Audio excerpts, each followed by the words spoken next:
All right, everybody, we are here with Gabriel Lamond with GL Visions. and Stan Smith from Iron Sharp K9. And he had some questions the last time we had him on the Henny Talk. Henny's not here, so we're not doing an official Henny Talk. So we're just asking some dog questions, and you said you had some that you thought about off camera. Yeah, now you're back. Yeah, I did. So I appreciate you coming back. Of course, man. He got Thanks us for some having me lighting, back. so I don't look super dark anymore. So that's always a plus there. Man, Stan, really to start it off, I have a lot of good questions I wanted to ask you. I was, really curious what inspired you to start dog training in the first place. Well, I don't know if I was inspired, but I had a dog that ran out of my front door and ended up dying. That's heavy. Yeah. That is heavy. So long story short, obviously, when I was in college, I had a pit. He was about $350. My most expensive dog at the time. Big. He was probably about 6 months old.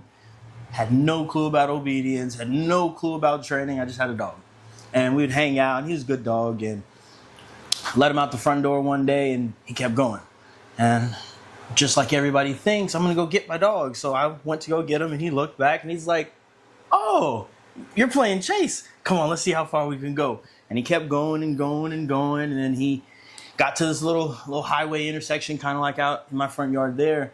And he got in the street, and I'm like, "Come here, Kush, come here, come here." And he's just looking and walking, and man. so as far as the camera is for me, it's probably where he was at. I had my roommate with me and another friend that was hanging out, and I was in shock. I couldn't even grab him, drag him out the street, but he was gone. Like, there was no taking him to the emergency vet, gone. And the next dog I got, I said I had to do something because it's a feeling that you never want to feel, lost. Everything that you put into it, all the money, time, energy, and effort, and it was gone like that. So then the next dog I got was Rocco, and I wanted to do something with him. And real quick, and for the viewers that don't know, he's talking just a distance of about 4 or 5 feet that he was from his dog when that happened. Yeah. And there's nothing you can do about it. And that feeling helpless, I never wanted to feel that way again, especially with my dog. So I got into training, I Googled around, found a guy in the area, and took Rocco out there, and the rest is history, as they say. Right. Man, well, that's definitely a really heavy story. Viewer discretion advised. It's not what you expected, huh? Not what I expected. Not I mean, that is, I would say, inspiration, and it was driven from something that came from heavy loss. I'm sorry for your loss for your dog too. That it's not easy to lose a pet, especially when you're, it's more than the money too. Yeah, he was part of the family. I mean, we would hang out and chill, and when you're walking back and your daughter's like, "Where's the dog?" and you're like, "We don't have him no more." So it was a experience for sure. And that is, I kind of think, one of the things that I never want somebody to not be able to call their dog back. So recall is one of the most important commands that any dog should have.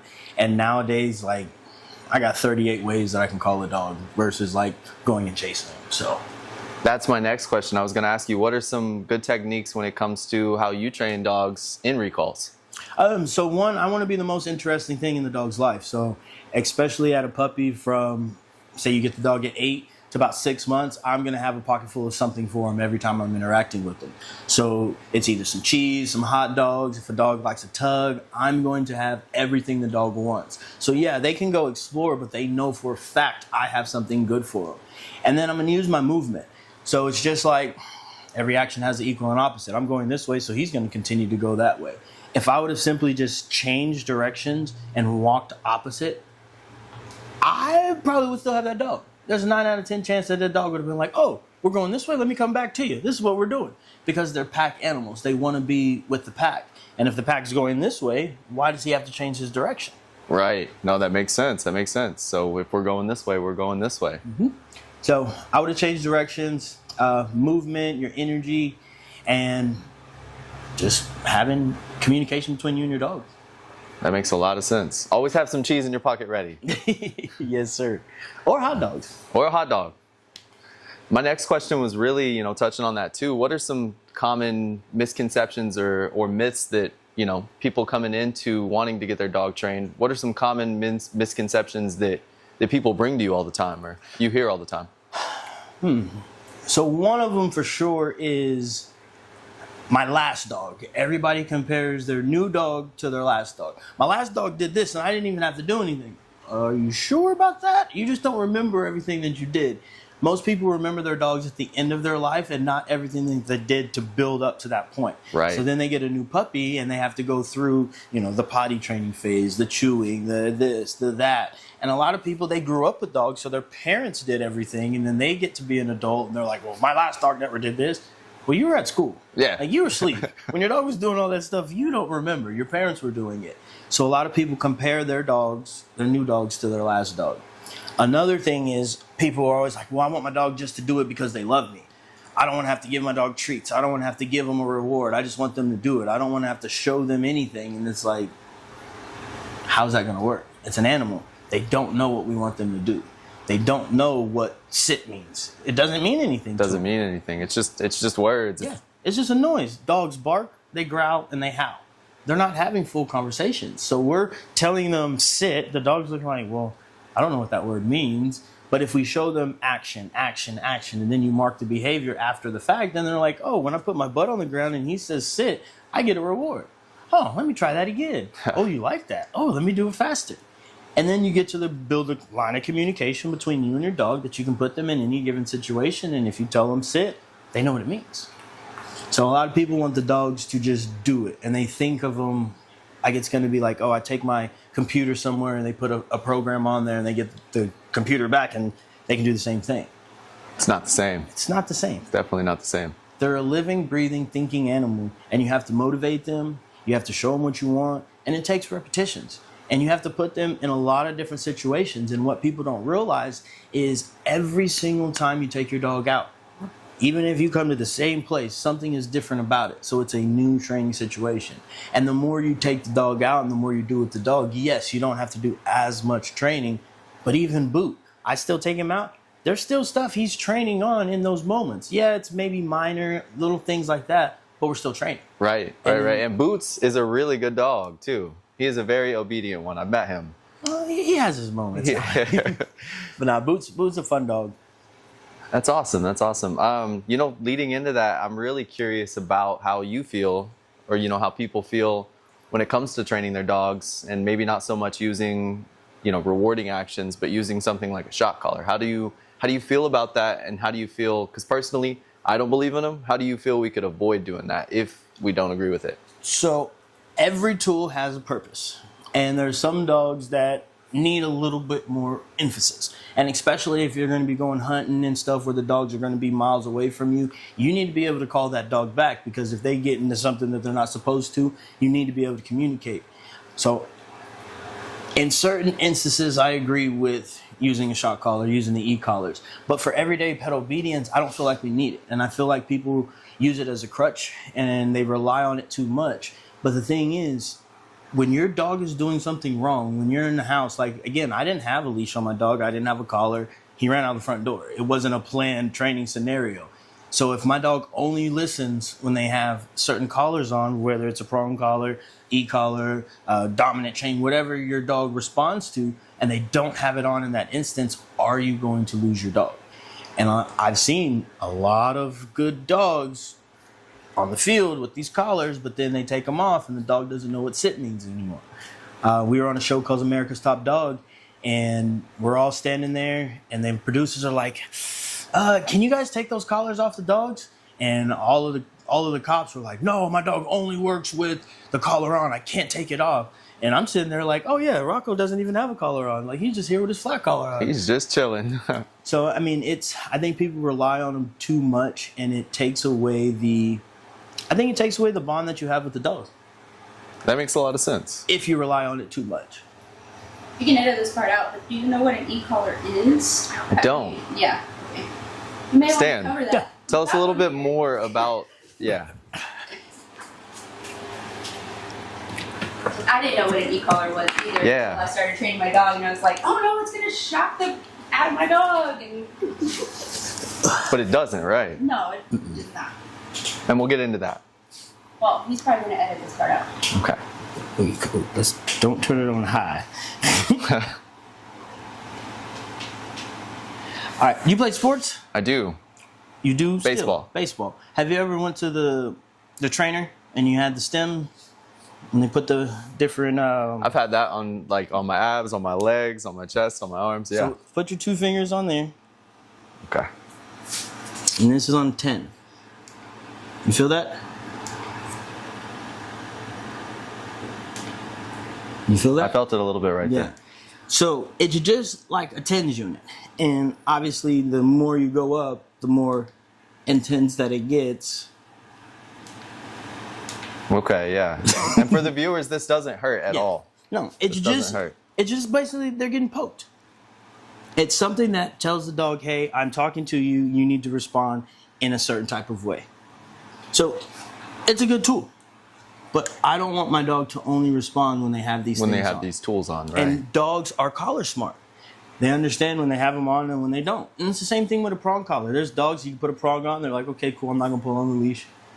As soon as you take it off, they're like, hey, you don't got it on me, and I'm gonna pull on the leash. So at that point, it takes teaching the dog what behaviors you want them to do, and then having these as training wheels. So if you're teaching a kid how to ride a bike, they're probably gonna have training wheels because you want them to learn how to do it right. Right. So me personally, I like to teach the dog without leashes. I like to teach the dogs without collars on the behaviors. And then we'll add the leash, we'll add the collars if we need to correct and polish up on something. But I want to get away from those as quickly as possible because in a stressful, oh shit situation, you probably aren't going to have that on. And I want my dog to still be able to respond. That makes a lot of sense, yeah. I maybe have put a prong on him, I'd say maybe a half a dozen times in 3 years. And it's just because I put him on one when we went to this festival down at Fort Worth because I knew there was going to be The stuff. Sundance Square one, right? Yeah, yeah. And it makes sense. It makes sense. There's a lot of loud noises, people, and Dogs. it's a just in case kind of thing. It's like, I know because he gets a little excited and likes to forge, meaning he likes to walk in front. And it's like, all of these people, bro, I need you exactly where I need you. Right. So I just had to give him a couple of corrections. But other than that, like, he didn't really need it. And in the video that we were doing, the obedience, when I had the whiskey and was doing everything. I and remember, everybody's yeah, watching, that was a great video. I didn't have no leash in my hand, so I'm not correcting him or anything. I don't have a remote, nothing. He's just responding because I have a little squirrel, little tug, and he's like, ooh, I want to work for that today. Yep. So the line of communication that you have with your dog is going to outweigh any tools. Because say the tool dies and your dog's waiting on that stem and they like don't feel it, so they keep going and then they get hit by a car. Or go run into somebody else's yard and then they get shot. Like, there's a lot of bad things that can happen if your dogs are not paying attention and they're not listening to you. You can lose a dog very, very quickly. That makes a lot of sense. I have another question. I'm going to go to my little notepad. The handy dandy notebook. And if you guys have any questions, do not hesitate. Leave it in the comment section. We will get to them. And some questions may even get their own full long form video. We got a couple of questions that some people have sent us on Instagram that we are going to start addressing. And again, we're doing this to help you guys live better with your dogs. These are just my experiences over the years, over the dogs that I've worked with, the conversations that I've had with people. And it's just to make you guys live a little bit easier with your dogs. Right back to it. So what do you feel like, working with dogs, what do you feel like is the most aggressive or most challenging behavioral trait that you've had to work through? I would say the most challenging behavioral trait would be an insecure dog. A scared dog, a timid dog, is because they feel like they have to lash out. And a lot of times they're not even really knowing why they're even afraid of something. So it's like hard to get them over something that they don't even know why they're afraid of it. And be able to consistently build the confidence on that. Because when you're working with a shy dog and they say they're scared of loud noises, right? But what is considered a loud noise? Is that loud? Some dogs, yeah. Is that loud? If you drop your phone, like, are you going to lose all the training that you just did in that one session because something hit the ground? So it's like you're always going to have to be aware of something. And when you're working with those behavioral issues, it's really never over. When you get these fear biters or these aggressive dogs, it's like, cool, yeah, we can calm them down. We can get them into this lane, but there may be something that pops up. It's just like PTSD. A lot of these dogs have had a bad experience in something, And now they learned, okay, if I do this, that bad experience goes away, and it has to get a little bit worse, a little bit worse. And yeah, you can fix it, build the dog's confidence, but if they go back into that environment and that thing happens, they're going to react. Right, it's going to trigger them again. And there's nothing wrong with that. I mean, we're the same way. I got hit in a car wreck, so anytime I'm at a light and I see somebody coming up, I'm looking in my rear view like, okay, are they going to slow down? Are they going to slow down? And I'm like bracing on that. And it's been probably 20 years since I got in a wreck, but that's still that PTSD. It's still like, there. oh, are they going to hit me? Are they going to hit me? Right, and it's probably not as worse as it was originally when it first happened, but it's still something you're working through every time it happens. And when I'm sitting at a light, I'm looking in that rear view, making sure, because it's like, no, I don't want that to happen again. It makes a lot of sense. Do you feel like a lot of dogs are training? We'll cut that out. My next question is really going to be based on owners. And do you feel like dog training is required, or an owner could go to something like a YouTube video and learn from someone like you online? I think it depends on really what level that you want your dog to be at. And if you have a dog who is easy to train, eager to learn, yeah, you can watch some videos. Because, I mean, honestly, that's what I did. Like, when I started with Rocco, I saw some stuff online. I said, oh, my dog can do that. And I just mimicked what I saw. And my dog was athletic enough, smart enough to figure it out. So, yeah, I watched some videos, did this here and there. And then once I got into like official training, then I learned, oh, there's a lot more structure that goes into this. So it did tighten up a little bit more stuff. So it was like, hey, this is exactly what I want you to do versus this wide range of command, if that makes sense. That makes a lot of sense. Yeah, that makes a lot of sense. So, yes, there is information, but I also think some people gatekeep information. So, yeah, you're going to watch a video and they're not going to tell you every step. So there's something that you're going to miss because they didn't tell you. Right. And that's one reason why I'm like, well, I'm going to tell you everything, because if you're going to do it, cool. But it's not a fast track. It's not something that happens easy. Like, people are like, well, Stan, how'd you get Rocco to be on America's Top Dog? I said, we trained every day for 3 years before we were on America's Top Dog. They're like, what? I said, yeah. When nobody knew who we were, I pulled up my truck to the field. I turned on my lights after everybody was inside, and I popped up my phone, and I just worked with my dog every single day. And then it got easier and easier and easier. And even watching some of these old videos when I first started training with Rocco, I'm like, oh my God, this is ugly.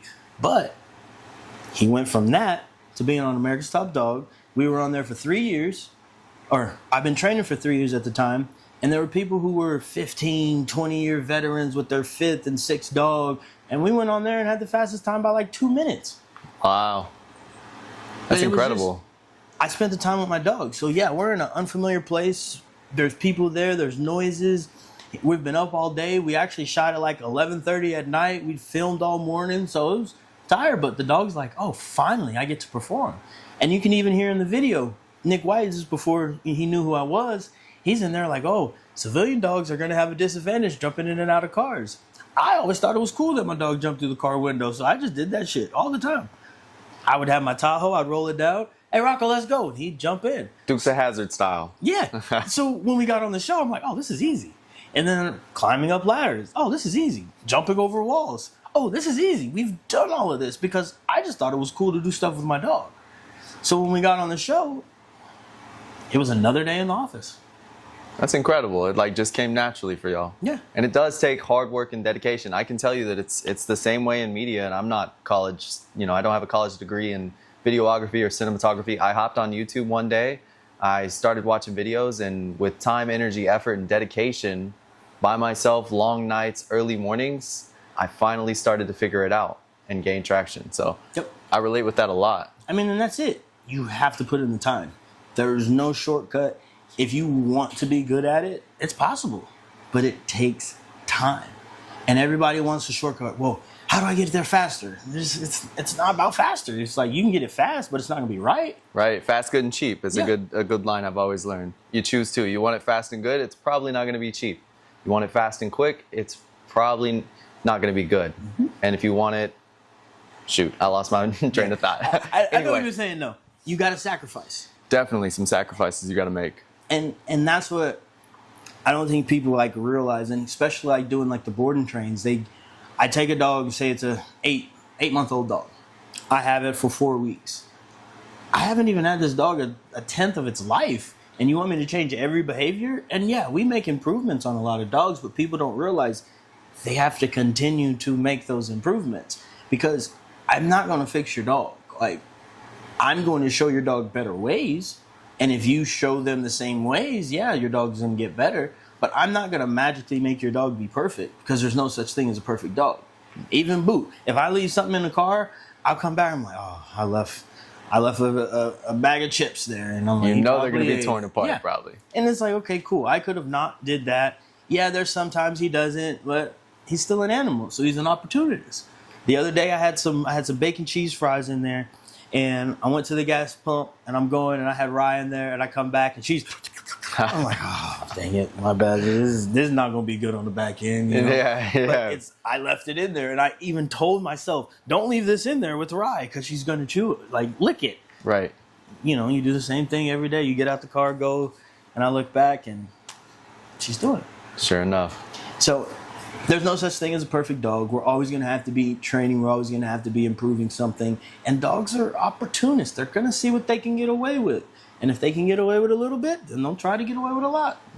That makes a lot of sense. So you would definitely agree that you could always train your dog on your own, but it's probably a better route to work with somebody who is a professional, who's taken that time, energy, and effort to be able to do it at a good pace, at a pace that, you know, most people with dogs are looking for. Mm-hmm. I would say find somebody who you want your dog to be like. So there's some people that come out and they just want pet dogs, right? So I'm like, okay, cool, we can do pet stuff. And there's some people who come out who want working dog stuff. So, oh, cool, we can do working dog stuff. But there's some trainers who can only do working dog stuff. There's some trainers who can only do pet stuff. So you got to make sure that you're going to the right type of trainer as well. And then you got to do a little bit of research. And sometimes if something doesn't sound right, question why the trainer is telling you to do this. And if they just say, well, just do it because I say so, you might want to reevaluate your kind of trainer. Like, this is the reason why I do X, Y, and Z.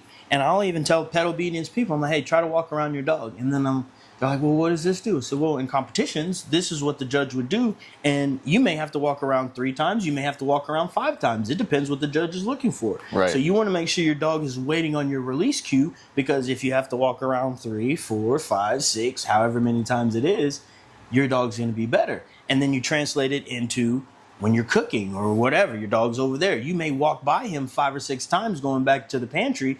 You don't want the dog thinking just because you walk back to him, he's supposed to get up. Right. So you're able to break down why you're doing X, Y, and Z, why there should be a release command, why you should have clear communication to the dog versus, well, just because I said so. That makes sense. Makes a lot of sense. What are some main focuses for Iron Sharp? What are some things that, say me as example, working, having a dog, what are some things that Iron Sharp can help me do or help me with my dog?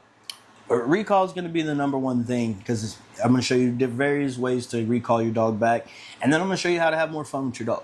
And the more fun and the more you like your dog, the more time you're going to spend working with them to get them to be better. And then it's going to just be more peaceful to live with them. And yes, competition's cool, competing's cool, going on shows, all of that is fun. But living with your dog on a day-to-day basis is why we get them. And a lot of people, they'll get, oh, I want to compete with my dog. Okay, cool. So that's 5 times out of the year. So what are you going to do the rest of 360 days of the year? Most people don't have an answer. Well, I'm training for okay, cool. So what else are you going to do with your dog? I want to be able to take my dog to any event that I go to. I want to take him to any place that I go to. We've taken Boot to New York. He's been down to Florida. He's been to an elementary school. We're going to go to Comic-Con next weekend with him, or Fan Expo as they're calling it. But I want to do all of that with my dog because I like having my dog with me. Right. I don't just want to be going to a competition where I got to leave my dog in the crate the whole day, watch all this other stuff. Then somebody tell me, oh, my dog didn't bark 3 times loud enough and you lose. Like, it's not why I got a dog. The reason why I got Rocco is I was I guess you could say I was a little depressed at the time. And, you know, there's people doing some just shady shit. So I was like, you know what, man, fuck everybody. Like, I'm just going to go hang out with my dog. Yeah. And I took him everywhere. And there were certain places where people were like, nah, you can't bring that dog in here. I was like, cool. And me not going to those places kept me out of trouble. Kept me out of places where I shouldn't have been. Kept me out of places that ended up getting raided, ended up getting shot up. Like, I would have been there. You know, maybe I would have been there when this happened. Maybe I would not be here right now if I didn't, you know, if I was there. So my dog kept me out of a lot of places, and we just started spending time together. And the more we spent time, I would challenge him. I would throw stuff on playgrounds. I would throw stuff in trees and see if he'll go get it. And he did. And I had torn my meniscus at the time, so I wasn't physically athletic enough to like go out and compete or do anything fun anymore. Rocco was.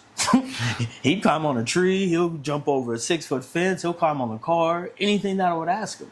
He hated water. He'd still get in the water in the pool.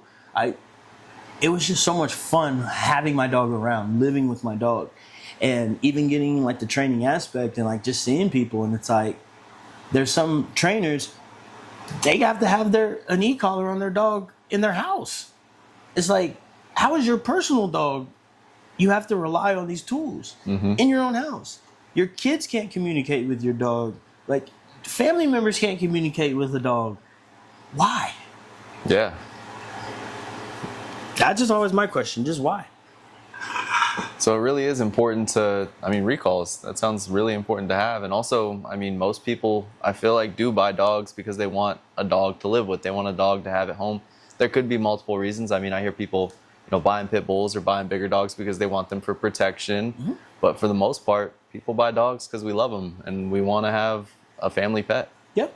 And I mean, all my dogs do protection work, so I get that. But you still want to, you asked about myths, right? Right. Another myth is to have a protection dog, you have to have a dog that doesn't like people. You have to, nobody can pet your dog shouldn't go around these people. And I tell everybody, that's the dumbest thing that you want. I mean, unless you really want a dog who doesn't like anybody. Right, And you just can't Navy take him SEAL, anywhere. Navy SEAL type dog.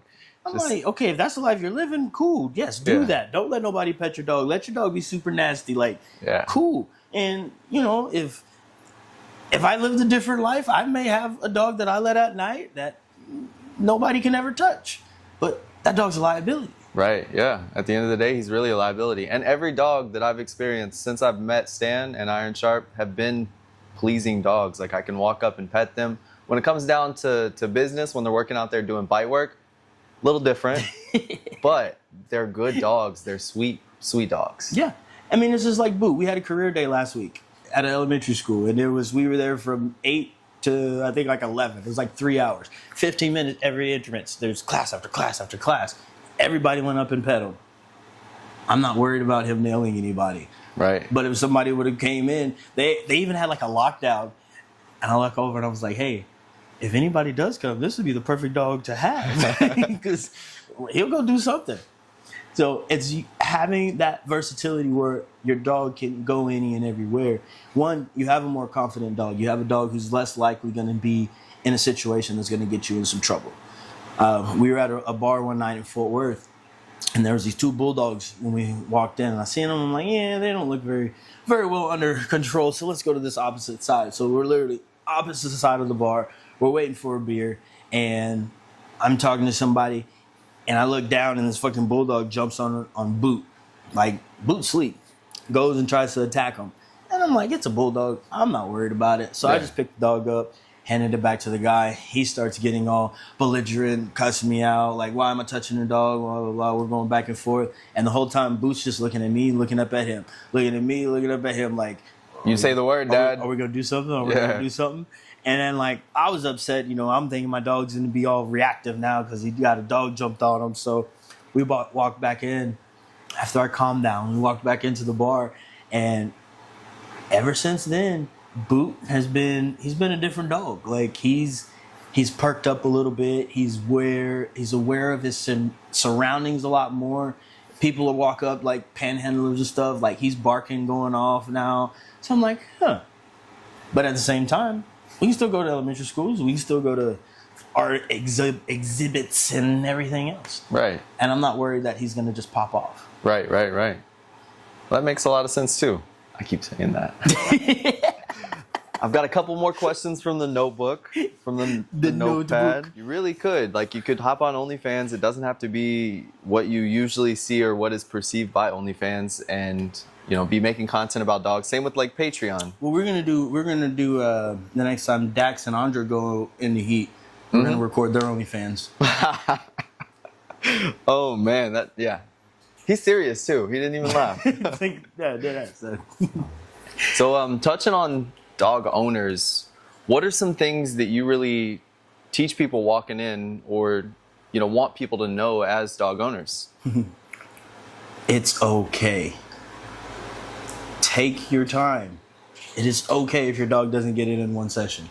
It's okay if it takes a couple of sessions for your dog to like wake up. So for instance, I know these flies. It's that time of year, people. So like Rye, when I first got her, I did some flirt pole. I tried to get her. She didn't care. Trying to interact with her. She didn't care. I'm trying to lure her. She didn't care. And in the back of my head, I'm like, oh man, this dog may not work. And a younger me would have been like, man, fuck this dog. Like, I'm getting rid of this dog. She's not doing it right at the bat. All I did was like, you know what? All I'm going to do is build her confidence up, get her on some obstacles. If she wants to work, we can. If she doesn't, we don't have to. And all of a sudden, about a month ago, she just turned on to chasing a little pig thing we got. And now she's even hitting this little bite pillow. And it was just me waiting and allowing the dog to grow up, allowing the dog to mature.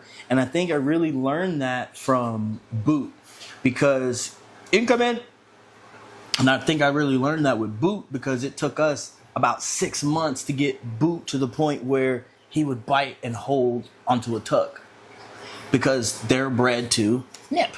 They're bred to not hold on, because if they're holding on and a cow kicks them, they're going flying. Yeah, So or they're going to die. they're literally bred to nip. Yeah, so they're bred. How are you, sir? So they're bred to What's happening, Jamil? Good to see you, bro. to not hold on. So we had to literally go step by step by step to get him to the point where now he's biting and holding. And it wasn't unorthodox. It wasn't, okay, I'm going to play tug with him, because he'd tug. As soon as I would try to pull him up, he'd come off. So I was like, man, how are we going to do this? We built his competitive nature. He has drive. He has motivation. He wanted the tug. So he's that big wall I got in the front yard. So, okay, cool. You want the tug? Go get it. And he'd jump up there and he'd not get it because he wouldn't hold. And the moment he held, I slipped it, he won. And then it was like the light, the click, it switched in his head and it just came on like, oh, I got to hold on to this. And, you know, over the next year, we just really developed his confidence and built him to the point where now he'll go on the top of a Tahoe and bite somebody and hold on.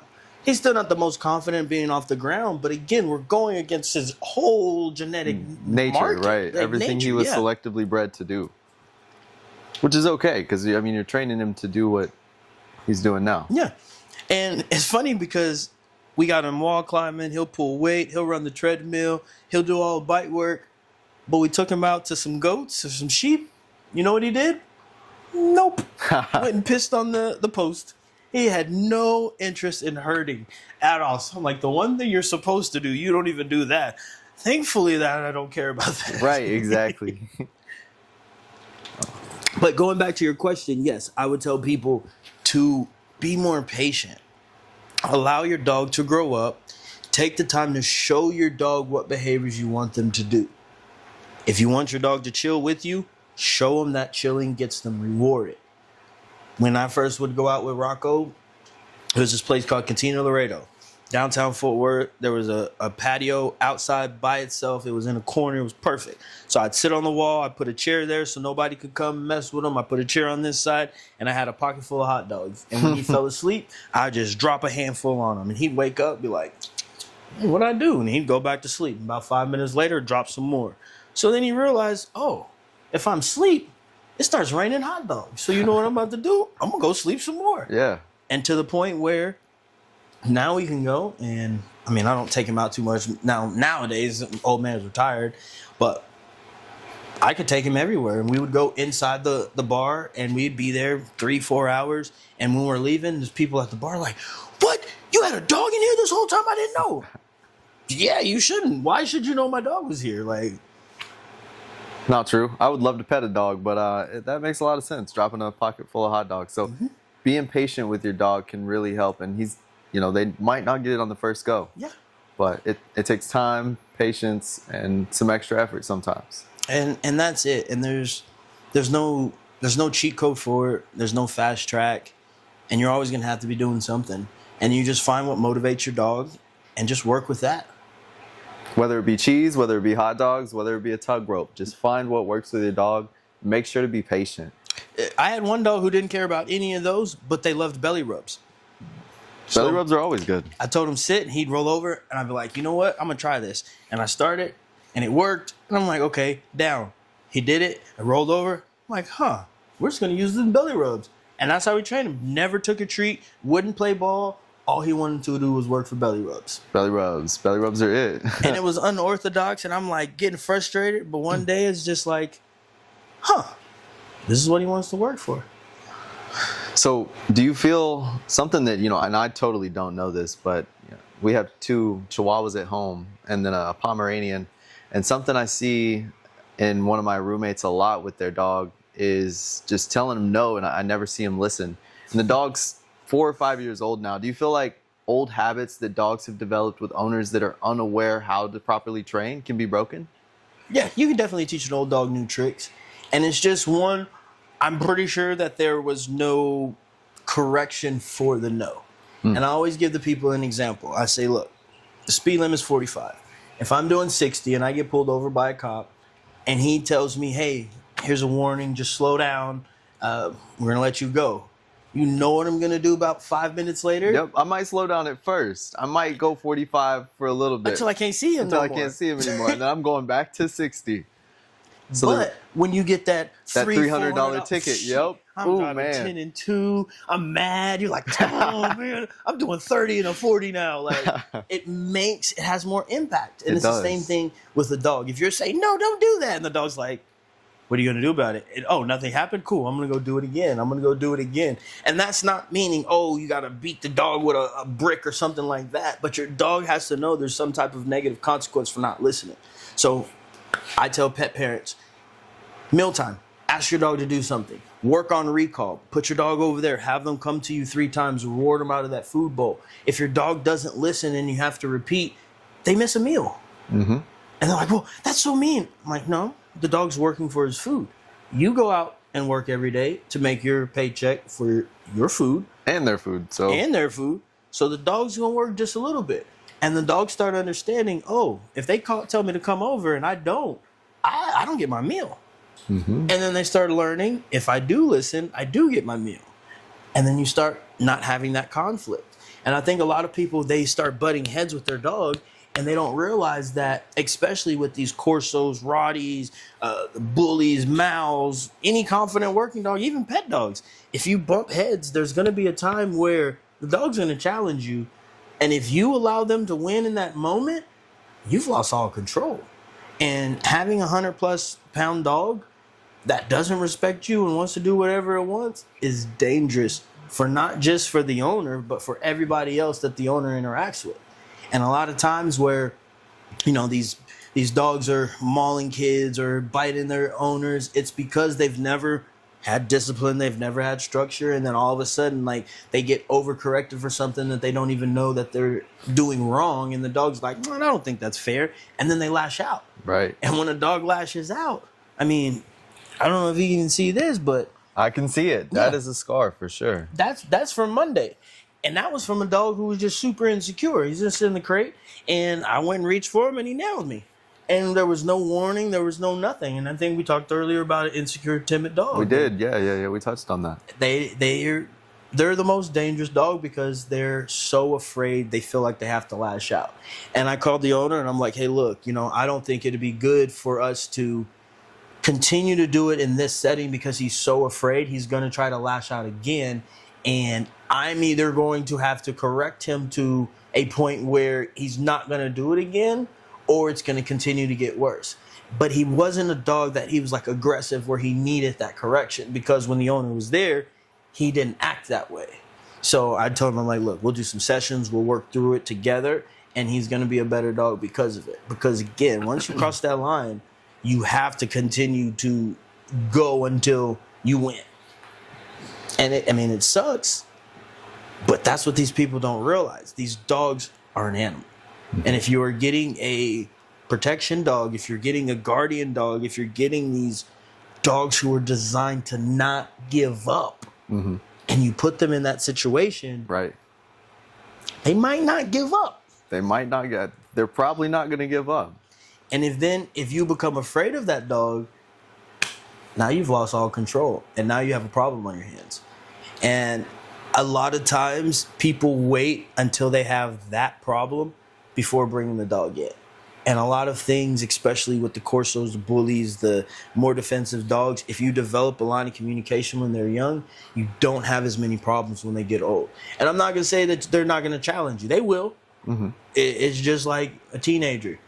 My parents gave me a curfew, and I showed up 10 minutes late and nothing happened. I'm like, shit. So show up 10 minutes late every time. Curfew didn't matter. Didn't matter anymore. But I showed up 10 minutes late, and they took my car, the TV. I'm like, oh, I actually got to get home on time. Yep. Drop curfew to 9 instead of 10, something like that. Oh, it's 8:30. Hey, guys, I'm about to go home. Well, you don't got to be home till 10. Yeah, I know, but I'm going to go now. Yeah.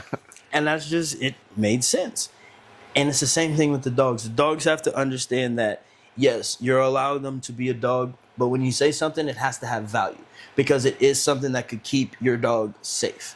A recall, if I tell my dog to come here, I don't want to have to say it 5 times because your dog may be in the street by the 5th time. And then they're like, oh, okay, now I'm going to turn around. And 1, maybe 2 times, that dog needs to be responding. And it just depends on how you're training with the dog. If you don't allow your dog to get away with, not listening, then your dog's going to be more likely to respond when you need him to. As like, Boot, the last thing I'm worried about is him running out in the street. But he's good with recalls. He's very good with recalls. Yeah, but he's also good with a down command. He's also good with a stay. He's also good with a no. And I can be like, motherfucker, get your ass on. He's like, and he knows. I know I got to do something. I'm doing the wrong thing because of the line of communication that we have. Right. So, like Rocco, for instance, we were doing a scenario and Jamil grabs the kids and I was like, scream. I just wanted the kids to scream because we were trying to do a video, show him playing, and he goes from 1 to go attack. And he would pick them up and they wouldn't make any noise. So we let Rocco run around and I'm talking to the kids and I'm like, hey, baby, I just need you to just scream as loud as you can. I know you're loud, but I'm just shy. I know. And I just see out of the corner of my eye like a brown streak running down, chasing a rabbit, by my dumpster. And I look up, Rocco, get you! And he's like, oh, and he just came right back. Right back. I wasn't worried about him continuing chasing that rabbit because he knew the tone of my voice. I wasn't playing. He knew he was doing the wrong thing. Because 1, when I'm interacting with the dogs, we talk in a conversational tone. I'm not always yelling at them because if everything's a 10 all the time and you actually need it to be a 10, it loses value. But if I'm talking in a 5 or 6 and I go to that 10, he's like, that's not worth it because he's getting to that point where I don't want him to be. So let me go ahead and just come back. Yeah. So having a line of communication, showing the dog what you want them to do, being there to support your dog when they don't know, and just take their time. I told her a couple minutes. Thanks again for inviting me on the Iron Sharp Rambles or whatever we want to call this. For sure. This is such a great podcast, such a great experience. I'm excited to get out there and see some good bite work, some good protection work. Real quick shout out, glvisions.com. If anybody needs any sort of media, marketing, or sales related stuff, just inquire about it. Again, that's glvisions.com. Go. Where can they find you? JKit on all social media platforms. JKEITT. And y'all know who I am, Stan Smith, Iron Sharp K9 on all platforms. And if you guys have any questions, leave it in the comment section, send us a DM, message us, and we'll try to cover them at some point on the Rambling Show. Stay tuned, stay safe, stay sharp, and as always, just take care of your dogs.